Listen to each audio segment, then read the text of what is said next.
Welcome back to another episode of the Pit Lane Yappers. I'm Mox. I'm Rosie, and this is our Monaco recap. This was not a good weekend for me, but it's fine. Yeah.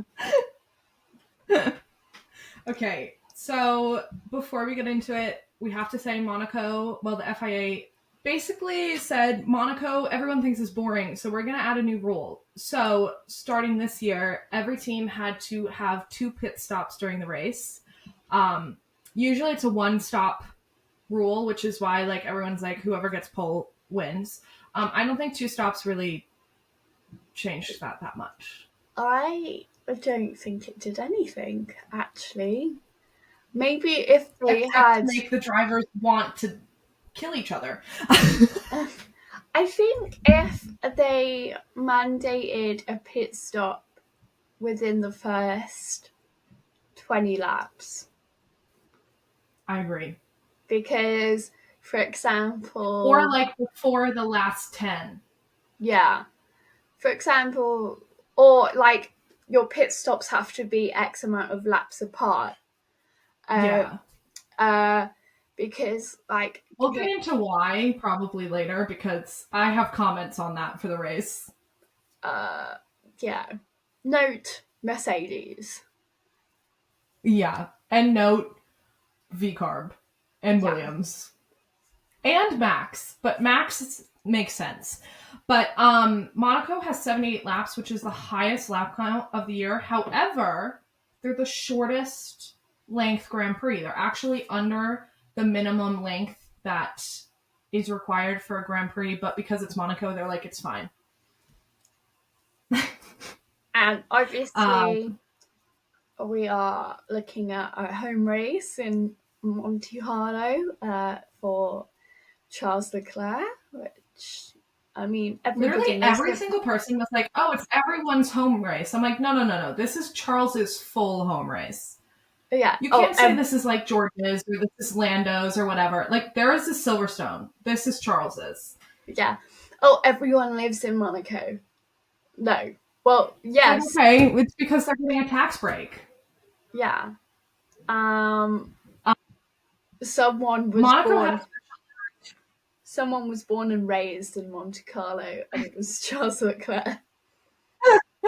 McLaren had a special livery and suits. I didn't like the suits at all. Everybody else loved them. They were just white. Everybody loves white race suits, and I think they've been overdone. It's round, 8, 9? It's overdone, guys. Let's get a new color, please. I really liked the livery, though. The McLaren livery, especially with Oscar's special helmet. Because it went really... I couldn't tell the difference. Oh, well, okay. People were like, oh my gosh, their new livery. And I was like, okay. It was a very subtle change. It worked, though. Yeah. But that takes us into FP1. Guys, we had Adrian Newey in green. I was so excited. I was like, Holly frickin' Luya. Like, finally, he saw the disaster Aston Martin is, okay? Which was embarrassing for all counts. But he was there, and he's gonna fix it, everybody. Don't worry. Do you know who else ended up in green? Charles Jamal Musiala. No. Oh. Charles. FP1 incident. Yeah, Charles immediately went off. And he didn't hit anything, he just went off. They all were going off, to be fair. But when that was happening, they showed Zhou Guanyu. What did they do to his hair? Did you see his hair? Oh my god. Listen. They literally put a bowl on his head and went like... It's not enough to ruin race strategy. Ferrari have to... It was awful. Poor guy. literally awful. Yeah. But there were a lot of yellow flags. A The lot biggest happened. yellow flag A lot happened that this turned weekend. to a red flag was a yellow flag into a red flag. Charles went into the back of Lance. And somehow Lance got penalized for it. Okay. It's because Lance said he didn't hear his engineer say Charles was there. No. Well, he did say that.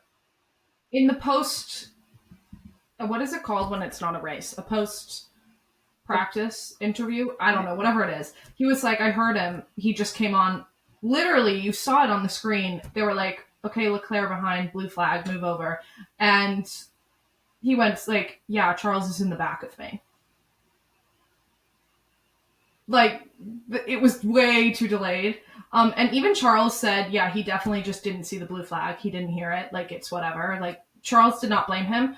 But, oh my gosh, were we not just talking about how nasty people are to drivers and respect them and they're humans and we need to just get over it? And then, literally, the next day, Lance is getting death threats from Charles Leclerc fans. Okay. It's all about a mental health matters about a driver until it's Lance Stroll. And I'll stick with that. Until it's not. Lance got a 1 place penalty for that. Yeah, but that didn't stop. It didn't stop there, everybody. Don't worry. But a fun fact, only 2 places have been resurfaced for Monaco when it's usually the complete circuit has been resurfaced. They said the turn, it was in French. I'm not even going to attempt it.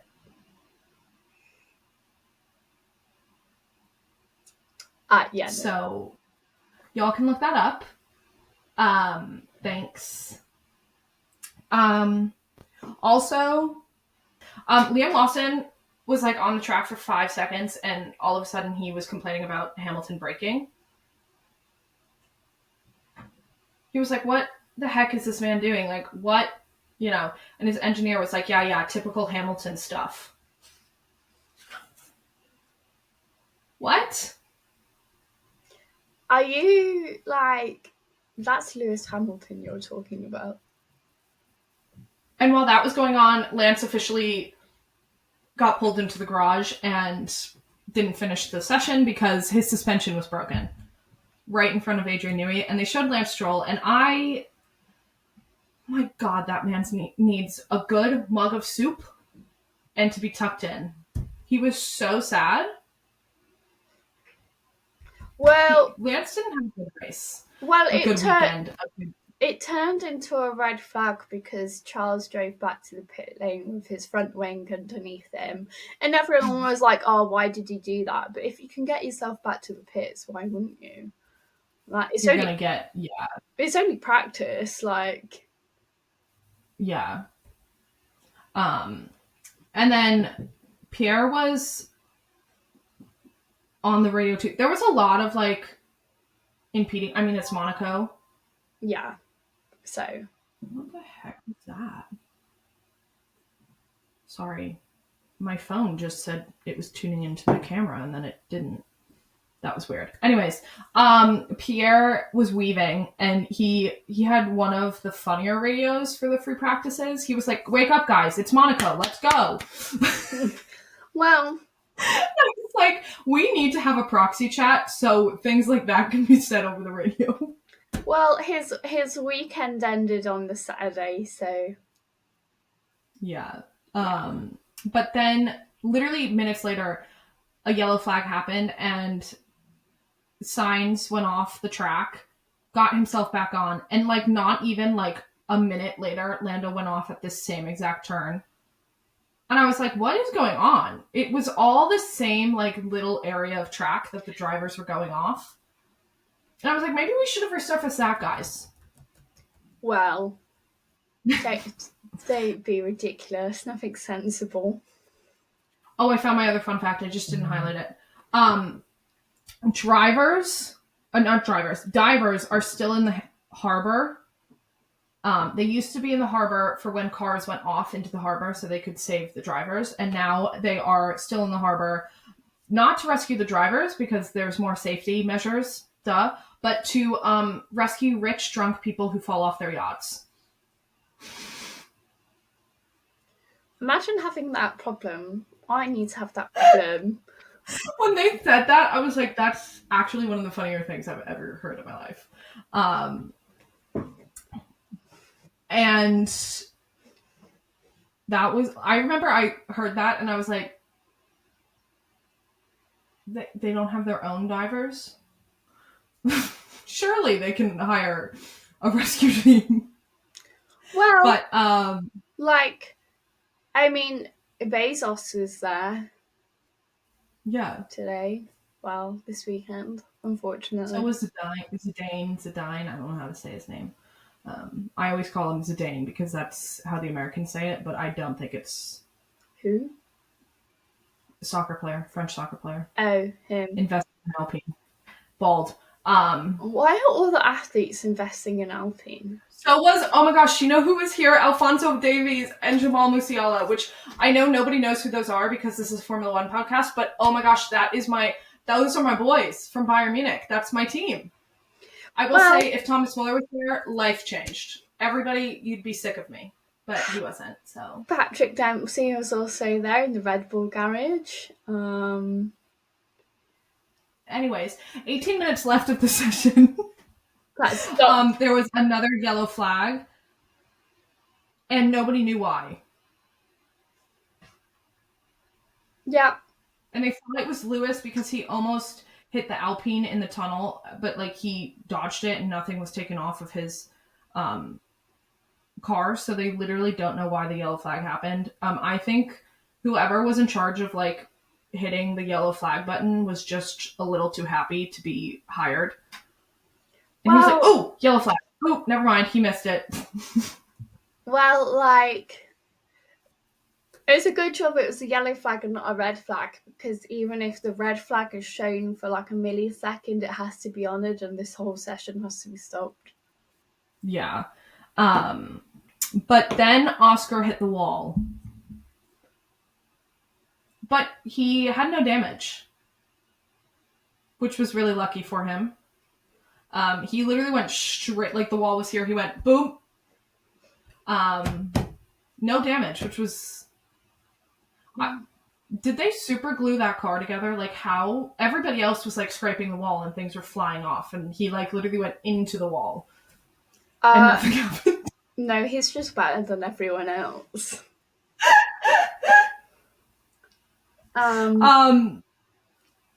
Also, Charles around that time came onto the radio and was like, something's wrong with the front left. There's something wrong with the car. Meanwhile, he was setting fastest lap after fastest lap.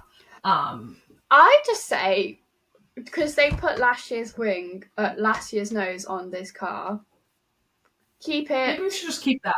Keep it. But I will say it was reminding me of Max at the end of 2023 when he was complaining about his car and he was lapping like 28 seconds faster than everyone else. He was like, this car's so bad. And then he's like, oh, I won by 28 seconds. Great. Like, I wish. I'm like, I feel like more drivers need to start complaining about something wrong with the car and then go and prove it wrong. But something also to note is there was no race notes for impeding at all this session, and it was more because it's Monaco and they knew they were going to be impeding, so like they weren't going to do anything until qualifying. And there was no rookie who crashed. It was only Lance and Charles. Slay. And there was an Oscar fun fact. Which is? He was on a run. He's on a run, still is, of 33 consecutive point-scoring race weekends. Yes. Which is the longest active streak in F1. Yeah. Now he's on a 34 consecutive point-scoring. Also, I mean, I'd like to jump to this later, but I'm just going to say it now.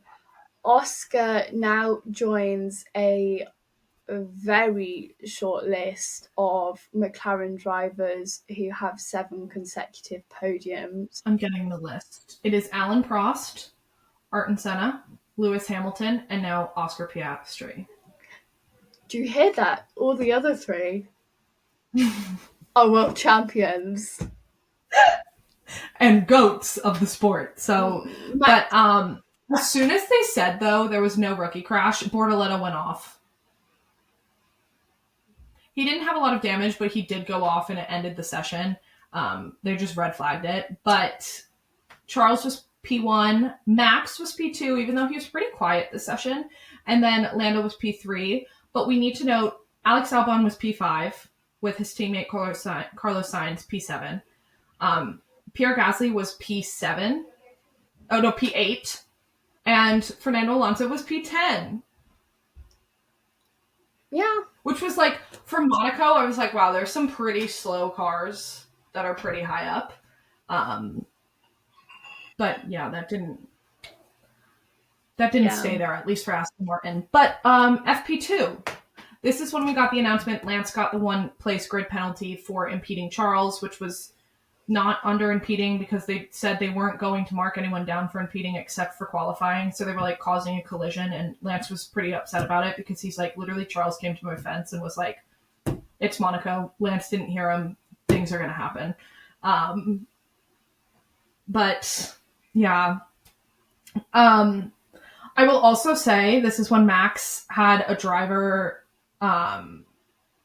he came onto the radio and he had like a visor issue. I don't really understand what was happening, but I am very curious as to why almost every single like driver ever has had a visor issue this year. Yeah, no, it's unusual. What do you mean? Like, and it's not just like one team. Like, surely the visor's the easiest bit of the helmet to make. I know, like what? But I will say Alonso was quite fast this session. And he was on a flying lap that was predicted to be a lap record. And then Hadjar went into the wall. Yeah, at the chicane. And he punctured his tire, and Isaac Hadjar, you have made me love you so much. He was so sad in that cockpit. He was like literally banging his head, and I was like, oh my gosh, it's your rookie season in Monaco, and you are doing so well. Like, you are going to crash. Sweet rookie. Yeah. I don't think there's one person who doesn't like him. Like, he's basically, this is bold, but he's basically the new Daniel Ricciardo in the sense of like, he's a crowd pleaser. Oh, yeah. Like, everybody loves him. He's funny. He's easy to like. He's also got some crazy driving skills that like he pulls out of nowhere, and we're like, whoa, you are a rookie, calm down. He's yeah. But that brought out the yellow flag, which then brought out some of the fun facts because that's what they do. Okay, and the fun fact they gave us was Yuki Tsunoda starts his 95th Grand Prix for Monaco. Well, not for Monaco, but for his career, and it happened to be in Monaco. And he has become the most experienced Japanese driver in Grand Prix history. I mean, to my knowledge, there was only one other. Yeah. But yeah. I'm still saying he broke a record there. And then when it got back to green, track was cleared and everything, Max immediately was angry with Bortoleto for impeding him. And I was like, sir, he's a rookie. It's FP2. Give him a break. Give him a break. He's in a Sauber. He's in the Sauber. You're in a Red Bull. Yeah. He's a rookie. Give it a rest. But then when they were back on the track, it was noted that Ollie Behrman had a red flag infringement. Yeah. So sorry to Ollie. Was that the one he overtook Sainz for? Carlos? Yeah. So he was noted for that. which Yeah, is Ollie, FIA, he said something bad about the FIA, and all of a sudden the FIA has given him so many penalties, and I was like, you're not subtle. but also You're not subtle, FIA. uh not respecting the red flag is like the cardinal sin of Formula Yeah, like, One. if you don't follow it and you're in the wrong spot, you could kill someone. Um, But I will say, like, the other drivers who were not listening to, like, red flags, they got, like, a €10,000 fine and, like, a 1-place grid penalty. And Ollie had a fine, I think it's points because to his license, and a 10-place grid penalty. I think it's because he had to travel quite far to overtake signs under Yeah. the red flag, which is why it was so dramatic. Yeah. Charles was fastest again. Before that, Alonso went P1 with everybody else on track, and I was like, oh my gosh, podium. Immediately fell to, like, 10th. I was like, never mind, not podium. One more week. But Pierre also was like, one of the Astons are in the wall, and he was talking about Lance, and Lance was not in the wall. Nobody knows what Pierre was talking about, because what? And then he was also like, they're impeding, and I was like, how are they in the wall and impeding? Yeah, it's one or the other. Struggle. But that radio is like, okay, this is when all the drivers are going to be fighting. This is the weekend. Everyone's not friends. Yeah. Which is hilarious because they all live next to each other. Yeah. And then also Fernando, this was the session Fernando kind of got a little wired, I'd say. He came onto the radio and he goes, no one's doing turn 10. And it's so distracting. Why are they allowed to do this? And then in his practice interview, he's like, if that was me, I'd be sent home. And he would be correct.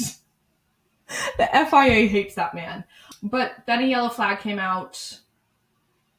And because of the red flag, Isaac got back into the session. And Isaac's radio, he came back in and he said he crashed or punctured or something. I don't remember what he did. But he had a radio and he's like, man, I'm so stupid. I think I'm just dumb. And I was like, sir, I don't know what country you live in, but I'm going to make sure you know you are not stupid and you are not dumb. This is Monaco. But that ended the session, basically. But they did mention Daniel Ricciardo. They were like, Monaco is the place you can either have a great success story and your legacy is made, or you have the worst day of your life and you never want to look at Monaco again. And they were like, for example, Daniel Ricciardo in 2016 was leading the race, had the worst pit stop ever, lost the race because of it, and then 2 years later he had a redemption. And I was like, Daniel Ricciardo, you still want the narrative. I feel like Charles is the person to mention in Monaco. Anyways, Charles was P1. Oscar was P2, and Hamilton was P3, which was a very good podium for Rosie. But we also have to mention Liam Lawson was P5 and Isaac Hadjar was P6. I'm not moved. Alonso was P7 and Albon was P8. Might go Alex Albon. Oh. And that takes us to FP3. There wasn't a lot going on, so I just have basically fun facts. One fun fact, it will be 20 years since Williams got a podium in Monaco. And they were like, maybe that can change this race. And I was like, yeah, in their dreams. I do think Williams is going to get a podium. I just think Monaco was a long shot. Maybe Williams can hold up the entire grid in Monaco. And then literally, like, I'm not even joking, maybe 2 minutes in, Nico went right into like the runoff area, and he goes, sorry, I just didn't turn. I thought you meant Rosberg. I was like, no, Nico Hulkenberg, he just didn't turn. He goes, sorry, I didn't turn. At least he knows. And also, 41 minutes left. Lance Stroll goes P3, and then 40 minutes. So 1 minute later, he had the fastest first sector, which means, everybody, the updates actually work. Yeah, because you have Adrian Newey. He's not touching the car yet. No, he confirmed that he hasn't given. He's confirmed he hasn't given the package that he wants to try for 2026 on this car, which is allowed. But he's just telling them what to do instead. Thank God. You can't complain. Do you know how much I've suffered these past 3 years? I have a stat about Fernando Alonso. Anyways, it's not my fault you picked the green team. Anyways, Lance probably would have gone fastest or faster, but he had just so much traffic. FP3 was like really trafficky for some reason. I don't understand. It's not like they added more cars, so maybe it's just because they were all doing like a race simulation, but like they were all in each other's way. And then another fun fact was Pierre would be starting his 161st start, and that is Senna's career number. So he was tying with Senna. So that's a pretty big accomplishment. So Barcelona, he will have passed Senna's number. I don't know. I also forget Pierre is that old. Sorry, but like I feel like Pierre is still pretty young and new to the sport, and then I'm like, oh wait, 161 Grand Prix is. This was also when George became his own strategist. Likely. He came on the radio and he was like, I don't like these tires. I think we're going to need to do these tires on the race. And I was like, is George his own strategist? Like, and then like nobody answered him and he goes, okay, I need some feedback. Well, and let me tell you, George was his own strategist this weekend. Well, much to Total Wolf's dismay. Well, Mercedes certainly weren't doing anything. Then it went into a yellow flag, into a red, and that is because Lewis hit the wall with his front right. Yes, he did. No comment. Don't worry, it wasn't that big of a hit. He did get out in time for qualifying, so it was still a big deal, but it's not like, oh my gosh, race ruined. Speaking of quali, are we ready? Yes, we are. Well, Charles was also fastest in FP3. A clean sweep from the man for practice. Anyways, Q1, Lance was flying. It gave me so much hope. I was like, yes. And if you were actually watching Lance, which you obviously probably weren't, but like he seemed very comfortable for the first time in the car. Like even when he scored points when he did, he was like, yeah, I don't know how that happened. Like this was the first time he looked completely comfortable and at home in that car. And I was like, oh, thank God. I don't know if you're doing that just for Adrian Newey's sake, but thank God. But while that was going on, George came onto the radio and he goes, hi, my tires are smoking. Yeah, that's what I got. No, it was brakes. He said, my front brakes are smoking. Well, he said first, he goes, my tires, and he goes, I think it's my front brakes. Which really tells you everything you need to know. But anyways, 9 minutes to go. It was Alonso P3, and I was like, guys. I have that as well, actually. I wrote that down. Okay, guys. We're cooking. And then it went down. Stroll was noted for impeding Gasly. Who cares? It's an Alpine. Oh my gosh, Your Honor. Who cares? Oscar went into the wall. He was like, just check the car. He seemed fine. Yeah. I have that too. He was like, hi, I hit the wall in this turn. Can you check this part of my car? And I was like, wait a minute. What? He was so calm about it.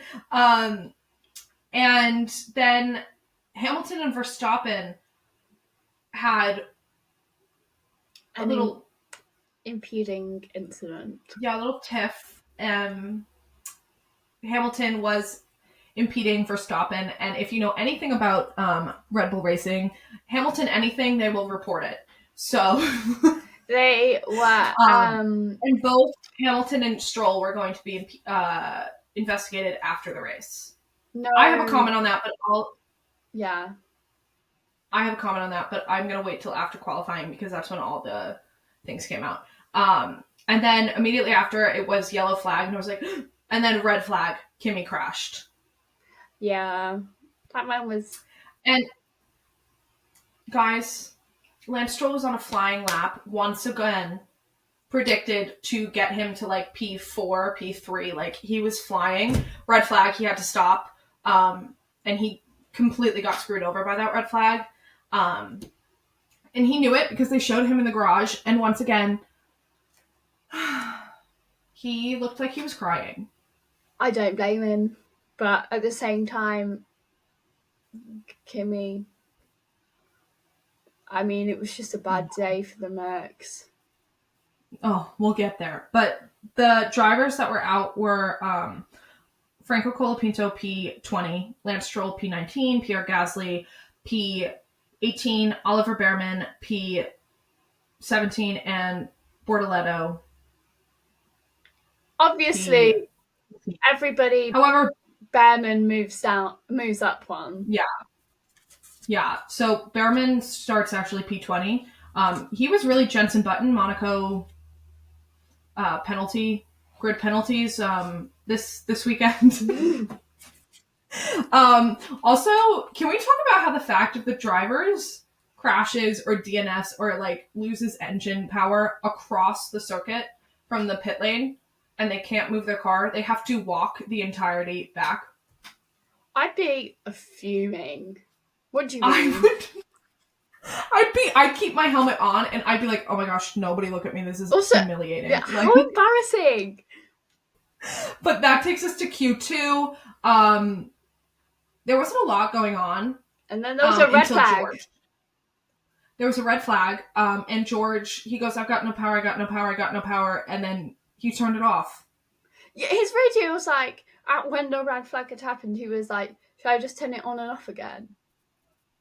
Yeah. This is not your laptop. Did you see the video of George? Yeah. He had to walk through a restaurant to get back to the pit. And everybody was like, and I was like, that's humiliating. That is humiliating. My engine just gave out on me and I had to walk back. I think I would actually just and all the marshals like pushing the car, like it was so embarrassing. Oh my gosh. But they cleared that pretty quickly. Oh wait, no, but apparently if I remember correctly, it was a power unit issue, and the commentators were saying how that could be interesting for McLaren because McLaren obviously used a Mercedes engine. They went back to qualifying, and Alonso, that man was on drugs. I mean, probably. I would be too, though.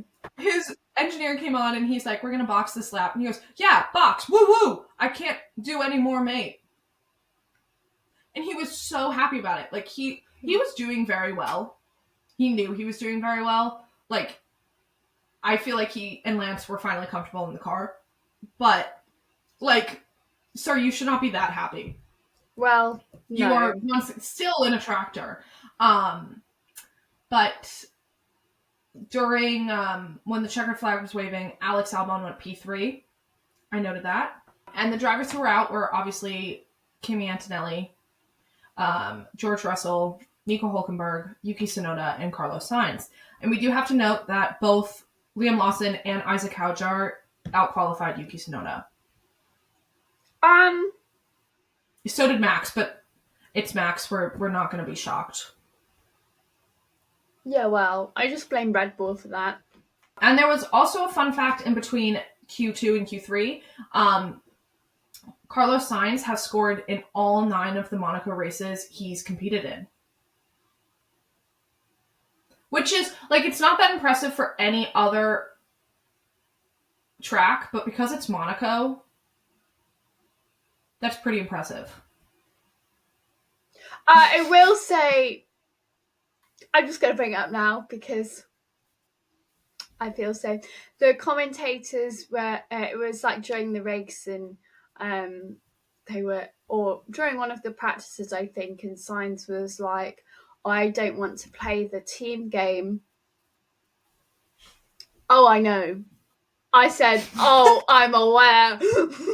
Oh, I know. But then that got us into Q3, and right before the green flag in the pit lane, they said Oscar Piastri, another fun fact, he's the only driver to qualify in the top 4 at every race this season.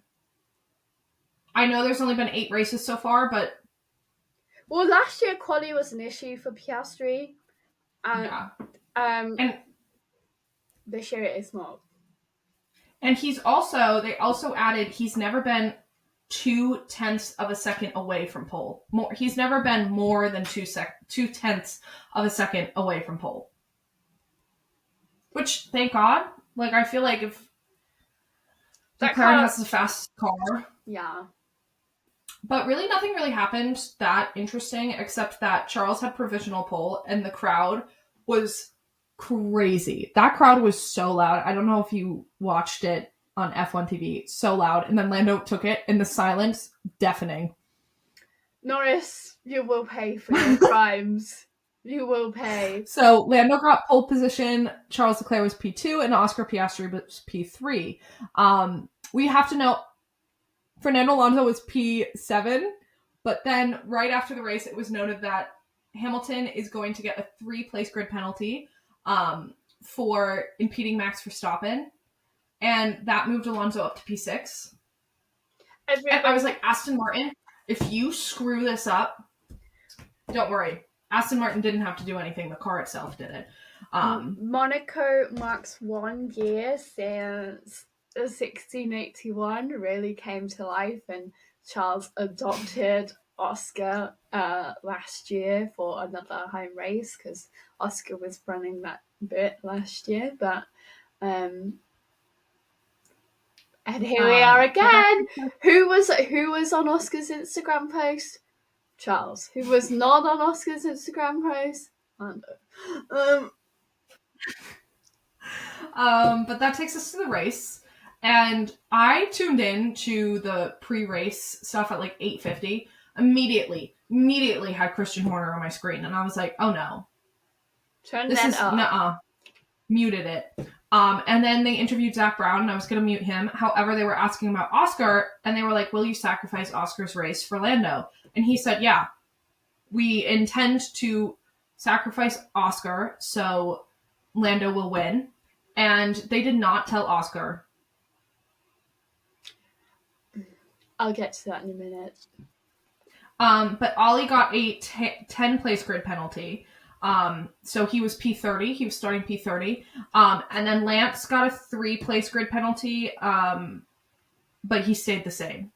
But I will say Hamilton got the penalty for 3 places, and then Ollie got 10 places, and then Lance also got a 3-place penalty. And everyone was like, why does Ollie get a 10-place grid penalty? Ollie got the 10-place grid penalty because Haas released him in unsafe conditions going to the grid. Bro hadn't been in the car for 5 minutes and he got a penalty. Like, yeah. That's like Ocon last year at Monaco. Like, everybody just wrap it up. But when we were going through the grid, I was like, oh gosh, there's too many rookies next to each other. Well, I have to say, I think Monaco is the race. Like, I actually felt genuinely sick before this race. Yeah. I need Charles to win. Because you make one wrong turn. Okay, well, mine is more they make one wrong turn, they're in the wall, and they could get seriously hurt. And last year was Checo's big crash, and I was like, please, for the love of God. Well, we don't have Magnussen on the grid, so I wasn't worried about that. But if you watched F2 and also in the Porsche Cup, literally turn 1, almost every single driver was out. Yeah, it wasn't clean all day. So I was really, really nervous. They did get off cleanly. But right before the lights went off, they said it was the first time Charles had been on the front row and has not been on pole position in Monaco. So we all know how that, that just tells you how bad Monaco's been for Charles. And also, Tsunoda was the only one on soft tires. Everybody else was on hards and mediums, and I was like, what is happening? And they were like, they're going to pit Yuki literally lap 1. And they did. But don't worry, they got a free pit stop because Bortoletto went into the wall. And I felt so bad. Basically, it was like Kimi over to, like, it was just like this. Basically. So he overtook Kimi, and Kimi was like, oh, no, I'm overtaking it again. And he did. It was clean. It was safe. But Bortoletto, it's Monaco, and if anything, drivers give each other a lot of space. So he moved over, and it was just a little too over, and he hit the wall. So he was out.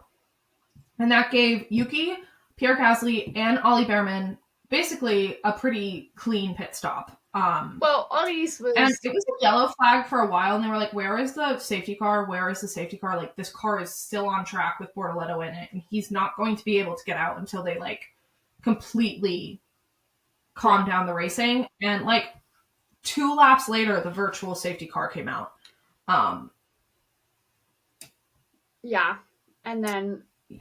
Well, that didn't last for very long anyway. That was just until Gabby was out. Yeah. And then... out of the car, and then it was gone. Lap 9... Okay, wait, no, before that. Lap 8, did you see who got the fastest lap? Was it Alonso? It was Ollie. Oh. Wow. I noted it, because I was like, I'm sorry, who? Who's the fastest? And he kept it for a while. But then lap 9, a yellow flag came off. Everybody was like, oh, what's going on? And then... they were like, is there more debris? And then they showed Pierre Gasly's car. His front left wheel was completely off. Yeah, your wheels ain't not supposed to look like that, King. Sorry. And everyone's like, what happened? And so Pierre went into the back of Yuki's tire, completely snapped his front left. Yuki was like, what the heck is this dude doing? He's so dumb. And I was like, wow, we're witnessing the Yuki Air divorce live on television. But talking of cars, that Red Bull, super glued. Yeah. But Pierre was able to get back to the pit lane, but the pit entry was closed. He was not able to stop, though. Yeah. He had no brake. But the pit entry was closed because there was debris coming off, and he, fortunately, like, he kept all the debris on his car until the pit lane, so it was pretty easy cleanup, but everyone's like, why is nobody else pitting? Like, everybody should be pitting. This is, like, an easy given. We need to pit. And it's because the pit lane was closed. But yeah, the Williams mechanics by Klein's garage had to like physically stop his car because Pierre could not do it. I think they were talking. That was super funny. I was like, wow, teamwork. There was originally like talk of penalizing him for not stopping, like after the cut, but like he literally didn't have brakes. But during the yellow flag, Alonso, if you know anything about him, he will try his best to get points no matter who's at fault. And so he came onto the radio and he goes, I think the people in front of me are not following the yellow flags. And his engineer... People in front of him?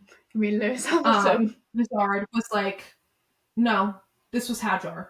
Oh. Vizard, his engineer, was like, yeah, we've already reported it. Nothing came out of it. However, the pit lane opened again and Alonso pit and he was like, okay, we're going to get a clean pit stop. It was pretty good. It was like a 2-point something.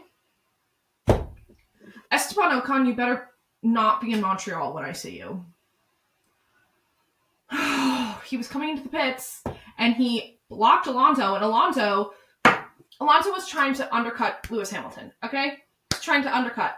Because Esteban Ocon blocked Alonso from exiting the pit lane coming in, Hamilton was in front of him, and Vizard was like, okay, we need you to push. We need you to push. Like, you need to push if you're going to beat Hamilton. And Alonso was like, well, I can't push now. I have hards. I need to warm them up. And that was when he was like, yeah, my race is over. Because the only way to beat a Ferrari, for Aston Martin at least, is to at least be in front of him. Because Fernando Alonso, if Hamilton is behind him, he will put Hamilton in the wall before he lets Hamilton pass him. You guys are so petty. You two have been in the sport for so fucking long. But I will say, Alonso really only hates the drivers that he really respects. It's just so funny because, like, guys, oh my god, your beef was literally 20 years ago. Yeah. But then lap 21 is when Oscar pit for the first time. My God. Don't. I almost turned it off. It was a 3.8 second stop, which, like, to be honest, 3 seconds is crazy fast. However, for Formula One, that's like a minute.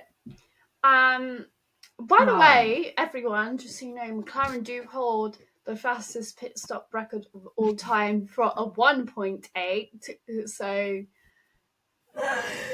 but then lap 23, Charles pit, and I was like, oh no, this is not going to go well. Oscar had a bad pit. Charles is going to have a bad pit. It was not. He had a 2-second pit stop, which, like, Ferrari pit stop are the only people at Ferrari who are logged in.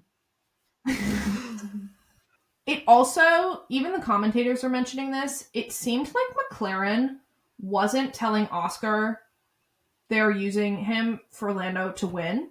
Because Oscar came onto the radio and he was like, okay, well, that strategy's gone because of that pit. What are we doing now? And they're like, just keep Max behind you. They were feeding Oscar Lando's lap times. And then lap 27, Max came onto the radio and he's like, so my tires don't look very good. Bro is in Monaco. He's looking at his tires, not the road. I'd like to point out that by lap 20, Hadjar had pit twice. So, yeah. So he was clear for the rest of the race. Yeah. So meanwhile, he was, holy smokes, was Isaac Hadjar a goat this race. But anyways, then lap 28, Max pit, and I think F1 TV had a glitch because it showed the time and it said 28.7 seconds, and I was like, I'm sorry. Also, that is when David Coulthard, I hope you never get to commentate on any other race. I hate you. So the way that Monaco is set up, it's quite a short circuit. And if you are in the back, which it was Ollie, Lance, and Hulkenberg, I think? It was Hulkenberg, Lance, and then Ollie. Okay? The way that Monaco is set up, usually the front 10 pass the bottom, 5. Yeah. Okay? At least twice in the race. Max, in 2023, lapped them 5 times. But, so Lance was getting blue flags because Lando, Charles, Max, Oscar, they were all passing him. And first of all, they were not giving them blue flags when they were supposed to be giving them blue flags. So, Lando was like, I can't go faster than this because they're not giving the people in front of me blue flags, so they literally will take me out. And then DC was like, if you're Lance Stroll, you've got to be embarrassed. You're with these 2 rookies. There's blue flags, and Haas is taking these blue flags, and Ollie is getting a slipstream from the people in front of him and passing Lance Stroll. If I was Lance Stroll, I'd just go home. This is so embarrassing. If that was any other driver, I don't think they'd say it. I genuinely do not think DC would say that if that was Oscar back there. Probably. Or Charles. Or Lewis. It's only Lance. So DC, you have no respect for me. Lawson and Sainz were just holding up the entire grid, basically. Yeah, also, we're not going to talk about Williams right now. We'll get there on lap 49. But lap 32 is when Charles came onto the radio and he's like, oh, this is a joke. And I was like, uh-oh. His car's on fire or something. Like, I thought he was DNFing. And then he's like, I'm not getting any blue flags. And I was like, all right, these stewards are either trigger happy with the yellow flag or absolutely not doing their jobs. Yeah. I was like, don't piss me They were off. all complaining. Max, Lando, Oscar, everyone was like, I'm not getting blue flags. What am I supposed to do? Also, to talk on McLaren, the whole race, right? They were basically like, after all their pit stops, and they're like, yeah, you are fourth, but like, you're basically first.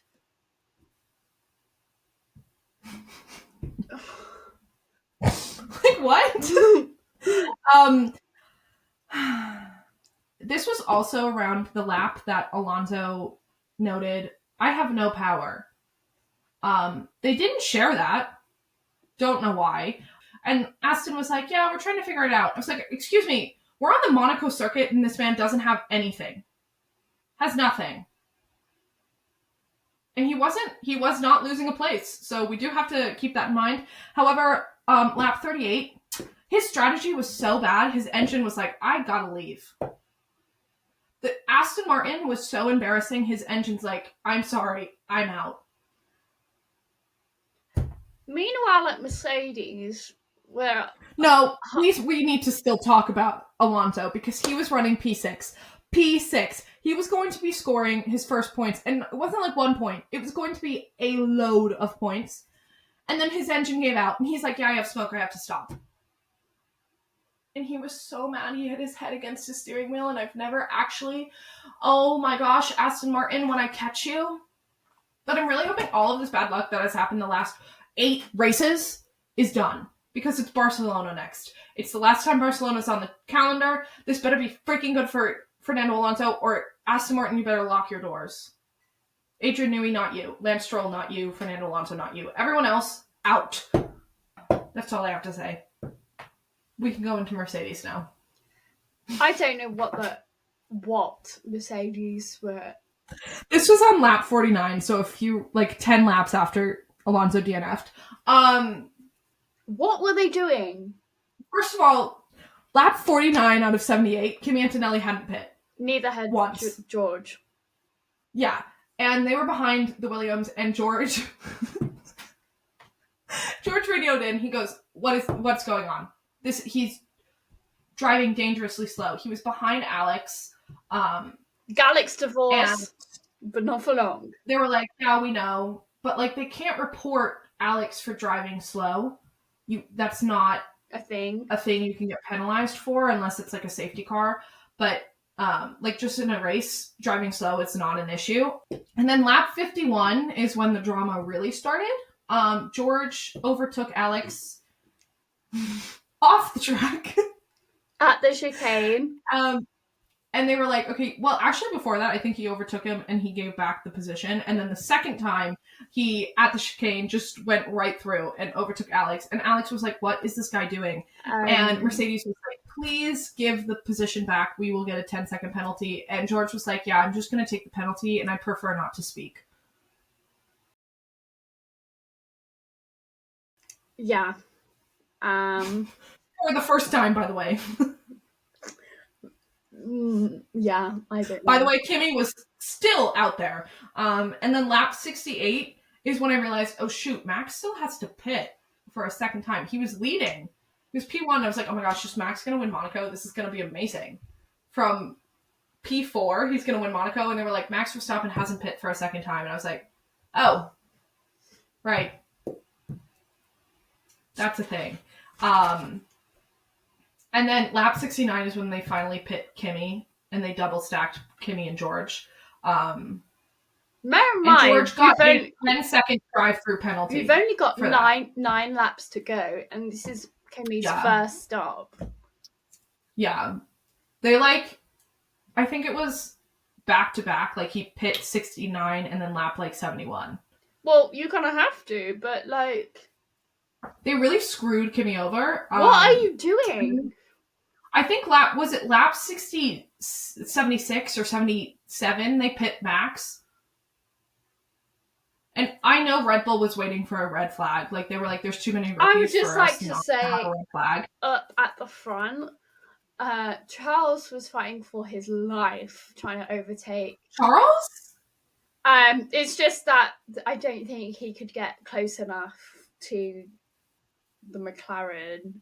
The thing is he was pretty close. I think he just couldn't safely overtake because It's they were Monaco. the commentators. I think it was Julian Palmer who said Lando is keeping enough space between him and the wall where he's in the middle of the track and Charles can safely not pass. Yeah.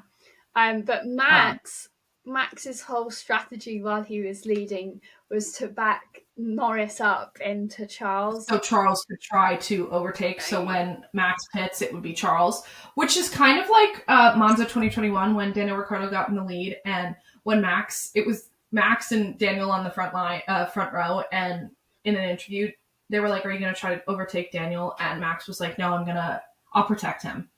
It's so funny to me. Charles and Max have never been on the same team, and yet here they are. That's a lie. That is a lie. Well, they weren't on the same team, like, actually, but was it 2023 Abu Dhabi where Charles was like, can you tell Max that I'm not going to overtake him, I just need his DRS to keep McLaren behind us? Carlos had an unfortunate engine situation, so obviously McLaren wasn't behind them, but, Charles tried. But that was it, really. Lando won. Charles P2. Oscar P3? Yeah. 1681 alive and well. Mercedes, get your shit together. That was awful. Okay, now that we are done with the race, can we talk about what Toto Wolff said in an interview? What did he say? He goes, yeah, we forgot there were 2 pit stop required. Why would you just say that? What? People are like, oh, it's a joke. I was like, no, I think he was making a joke out of it, but like, I think Toto wanted to kill himself, to be honest. And George had an interview post-race, and he was like, it's dangerous. I think George was on something post-race, though. Driving erratically, it was not safe, and I made the decision to pass him, and this is going to be a conversation with the GPTA. And he owes me dinner. And Alex Albon went, I'll take you through a drive-through. Well, they did go out to dinner. Alex did treat George to dinner, but I just thought that was a really funny little interaction. Like, everyone's like, oh my gosh, Alex and George divorced, and then they went out to dinner. Yeah. Lance scored no points. Aston Martin scored no points. Ferrari, listen to me. Keep doing whatever you did. No, we need to talk about the real GOAT. The real GOAT. Are you ready? Hajar? Isaac freaking Hajar. P6. Rookie season in Monaco, P6. And he only finished P5. He only started P5, so he actually only lost 1 space. He also is the only driver that has made it consistently through to Q1. Rookie-wise, I think. Q3, you mean? Q3. Yeah, sorry. Q3. I think it was the rookies, the only rookie.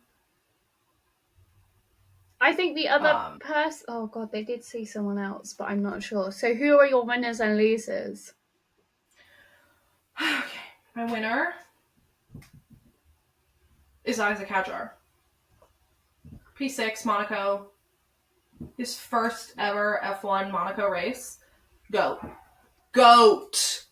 My winner is Charles. And this is gonna... I know he didn't win, but he came... This is his second podium in Monaco. I think it's his second race finish in Monaco, and he's never... I also think people are like, oh, the winner has to be the person who won. But I feel like, especially in Monaco, you get on pole, you're going to win. Yeah. You got to really think about consistently who was the most consistent driver and was really struggling, but still kept it there. And I will also say Charles Leclerc went fastest overall. Yeah. All 3 free practices in Monaco, the circuit that hates him but he loves. So Yeah, it's only his second race finish in Monaco. He was never on the podium in the junior series, and his first podium he obviously was last year, and he obviously won it. So the grandstands he saw, I felt as a yeah. kid. Guys, I'm not even a Charles fan, and I cried every time. Cry every time. It's so good.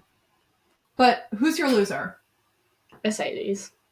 Mine is either Mercedes because that was just embarrassing, or Fernando Alonso because Fernando did so well in qualifying and he was really doing well during the race, and then the pit stop and then his engine giving out was just like, really? Out of everything, that's what really screwed him over. And Mercedes was just having a bad week overall, so like I was expecting it to go wrong. I just didn't expect them to just forget about pit stops. I will also say though, Kimi Antonelli is not a loser because he kept it on the circuit with 69-year-olds 69 lap old tires. Yeah. Like that as a rookie, as 18-year-old rookie, that's a pretty impressive stat. But Mercedes as a team would be a loser because they kept him out that long. My other loser is McLaren pit crew. Kill yourself. I would also put Oscar as a loser, but not because he had a bad race, but because he forgot Mark Webber was his manager. Just take him out next time. I think my other winner would have to be Lando because he set a new track record with that pole position lap. Next week is Barcelona. It's the last time it's on the calendar because 2026 it will be Madrid. Barcelona, please be kind to Fernando Alonso. Monaco, you were kind to Charles Leclerc. Please be kind. Barcelona, please be kind to Fernando Alonso. I don't even care about a podium. Just let him finish in the points. Because literally we have Barcelona and then we have Montreal. Yeah, that was Monaco. Barcelona is a beautiful city, and they will be racing around the streets of Catalonia, but we will see you next week. Bye. Bye.